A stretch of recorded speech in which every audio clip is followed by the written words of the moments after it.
আমি একটা গল্প শেয়ার করতে চাই। এই গল্পটা আমার 5-6 বছর আগে একটা ইউটিউব ভিডিওতে দেখেছিলাম, যেটা আমার লাইফকে অনেক ইন্সপায়ার করেছিল। তখন আমি কেবল 10 মিনিট স্কুলের জার্নিটা শুরু করছি।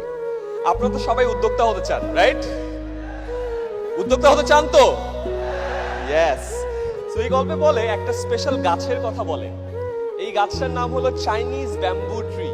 চায়নাতে এক ধরনের বাঁশের গাছ হয়। সেই বাঁশ গাছে যখন আপনি বীজ বপন করবেন, 1 দিন 2 দিন পানি দিবেন, গাছটা বড় হয় না। 1 মাস 2 মাস পানি দিবেন, গাছটা বড় হয় না। সার দেন, যত্ন করেন, কোনোভাবেই গাছটা বড় হয় না। 1 বছর বীজ থেকে চারা গাছ অঙ্কুরিত হয় না। 2 বছর, 3 বছর, 4 বছর পর ফাইনালি ওই বীজ থেকে অঙ্কুরিত হয়ে চারা গাছটা মাটির উপরে ওঠে এবং এরপরে মাত্র 4 সপ্তাহে চারা গাছটা 90 ফুট লম্বা বাঁশের গাছ হয়। কয় ফুট? 90 ফুট। এই গল্পটার সাথে আপনাদের সবার লাইফের মিল আছে। আপনারা এখন অনেক কষ্ট করছেন, অনেক কষ্ট করে ঢাকায় আসছেন, অনেকের সাথে পরিচিত হওয়ার চেষ্টা করছেন, নেটওয়ার্কিং করছেন, কল দিচ্ছেন, হয়তো পাত্তা পাচ্ছেন না, অনেক জায়গায় যাচ্ছেন, কাস্টমার কিনছে না।